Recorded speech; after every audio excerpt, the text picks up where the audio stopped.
Ele nasceu no Paraná, morou em Rondônia, São Paulo, Minas Gerais, México e Estados Unidos, até chegar à ilha de Chipre como missionário. Eu converso agora com o diretor da AFM Brasil, a Agência de Missionários Adventistas Sem Fronteiras, o pastor Samir Costa. Bem-vindo, pastor. Obrigado. Muito obrigado. Por favor, fique à vontade. Pastor, então, o senhor e a sua família passaram 4 anos como missionários lá na ilha de Chipre. Para quem não conhece muito bem esse país, ele é um país que vive uma grande divisão. Correto. Então a gente tem ao sul os gregos, ao norte a gente tem os turcos e no centro a gente tem o que é conhecido como linha verde. E quem toma conta desse espaço misto são as tropas da ONU. Isso mesmo. Então eu imagino que não seja fácil, nem falando ainda de ser um missionário, mas de ser um cidadão, morar num país como esse, numa ilha como essa. Tô certo? É isso mesmo. A inserção ela é confusa porque é um choque cultural que você acaba tendo, né? Dos gregos, dos turcos, era uma colônia britânica até a década de 60 também. Então você vê ali uma miscelânea, né? Em 2015, a gente viu, inclusive, um processo de negociação para uma reconciliação. Começou um processo de reconciliação. Então, a gente teve o líder turco, se encontrou com o líder grego, com o Ban Ki-moon, que é o secretário-geral da ONU, tentando iniciar diálogos para que houvesse uma pacificação desse ambiente. Com a tua experiência de ter vivido lá por 4 anos com a sua família, o senhor acha, pastor, que é possível que esse acordo de paz ele se estabeleça? Olha, a esperança ela é sempre presente no coração, eu acho que de boa parte dos cidadãos. Mas se você avalia todos os pontos, é muito difícil de entender como que essa integração pode acontecer. Em primeiro lugar, a diferença religiosa, né? A gente tem cristãos ortodoxos de um lado, que são dos gregos, e muçulmanos do outro.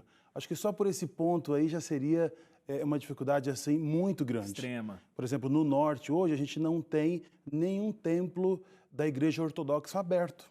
E tem 50 templos desativados desde a guerra de 1974. A Igreja Adventista, por exemplo, sai do país logo nesse período. O senhor chega 40 anos depois, né? 40 anos da guerra. depois, isso mesmo. A Igreja Adventista, de uma maneira especial, e outras denominações, como você mencionou, foram obrigadas a se tornarem refugiadas no lado sul, tá certo? E a Igreja Adventista também, um lindo templo para mais de 100 pessoas, foi ocupado pelo governo, usando com outros propósitos, e a igreja então não teve uma maneira formal, até mesmo com a gente nesses últimos 4 anos não foi um apoio formal do governo.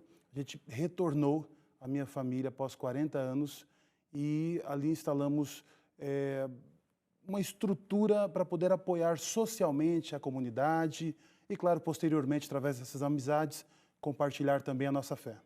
É muito interessante essas estratégias que alguns missionários em países, assim como o Chipre, se utilizam, né? Porque não tem problema, até onde eu entendo, não tem problema que você, como adventista do 7º dia, more lá e exerça a sua fé, mas você e a sua família. Você não pode evangelizar, você não pode oferecer, não pode ter campanha de evangelismo, como a gente está acostumado aqui no Brasil, Impacto Esperança, distribuímos não sei quantos livros, lá é crime.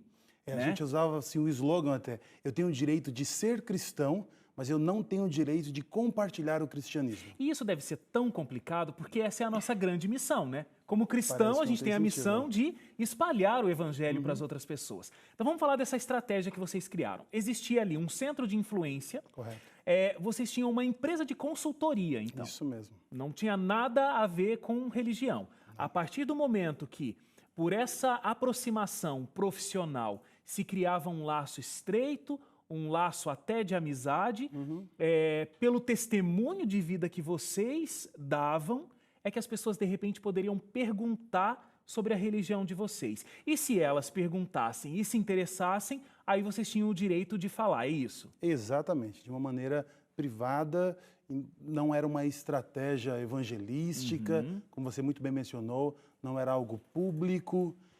Um exemplo, no centro de línguas que nós tínhamos lá, na oportunidade de escolher a temática das aulas, a gente poderia também inserir valores. Ok. Não é? Ok. Valores que não diretamente poderiam ser considerados como cristãos, mas que poderiam surgir diálogos ali solidariedade, amor ao próximo. É isso mesmo. Mas com esses 4 anos a gente viu que a amizade era o grande diferencial. E essa amizade realmente sólida não é do dia para a noite. Demora um bom tempo. Mas nós tivemos, assim, algumas alegrias com professores universitários, com advogados, pessoas esclarecidas, de um bom nível educacional, que começaram um bom relacionamento conosco. É uma mentalidade de evangelismo completamente diferente do que a gente vê num país como o Brasil, ou até, se a gente falar de evangelismo na África, por exemplo. Verdade. Então acontece lá um projeto, sei lá, 100 pessoas aceitam e se batizam no mesmo dia. Do mesmo jeito que vocês têm um evangelismo estritamente individualizado, lá é um evangelismo de massa, né? A gente estava vendo que, na média de um país como o Chipre, você tem 10 anos como média para se estabelecer uma igreja.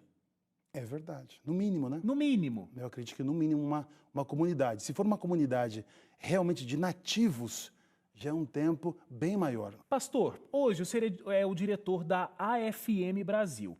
É uma agência missionária que tem como objetivo justamente isso que a gente está conversando, né? Sim. Alcançar locais que não têm presença cristã, não têm presença adventista. Isso mesmo. Esse é um trabalho de bastante pioneirismo, né? Isso mesmo. É um trabalho, assim, começando do zero, em regiões que não tem nenhuma estrutura de igreja e muitas vezes tampouco de algum nativo já cristão ali.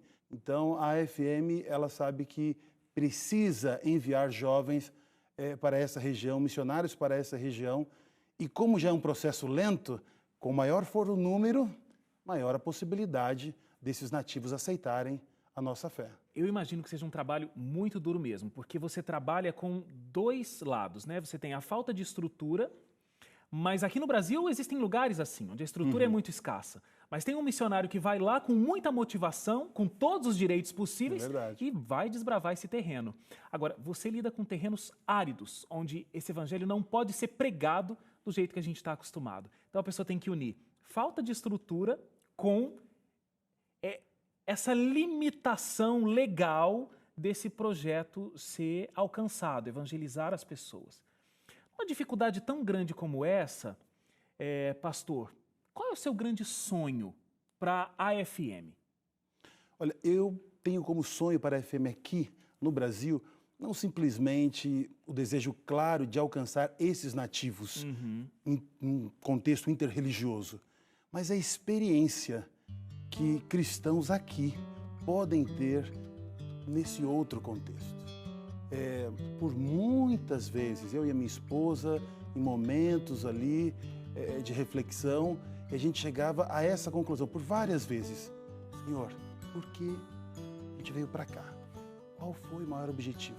A gente via claramente a resposta de Deus. Olha, o objetivo primário é fazer uma mudança na vida de vocês. E o secundário é para compartilhar essa mensagem, essa fé que você acredita. Então, eu acho que, da mesma maneira, pessoas aqui do Brasil, jovens universitários, membros que querem tirar um período sabático e ir para esses países de outras religiões, vão ter uma experiência única e vão voltar muito mais comprometidos. A gente brinca que fala que é o vírus da missão, né? Quando você faz algum tipo de missão, você recebe esse vírus e a sua vida não é a mesma. Mas tem que experimentar. Tem que experimentar para sentir esse sabor. Pastor, olha, parabéns. Parabéns mesmo pela iniciativa, pelo tempo no Chipre, por todo o aprendizado que agora você traz aqui ao Brasil. Eu tenho certeza que essa experiência transformou a sua vida, transformou a sua família, transformou a vida espiritual de vocês e com certeza vai ajudar a transformar a vida de outras pessoas. Amém. Então, muito obrigado pela sua presença. Eu só quero dizer o seguinte, se você quiser conhecer mais sobre o trabalho da AFM Brasil, você pode acessar o site afmbrasil.org. Lá você encontra todas as informações sobre como ajudar esse projeto e também, inclusive, de como você pode se tornar um missionário e levar a palavra de Deus para tantos povos que precisam conhecer a Cristo. Pastor, muito obrigado de verdade pela sua presença, muito obrigado por ter vindo. Eu que agradeço a oportunidade.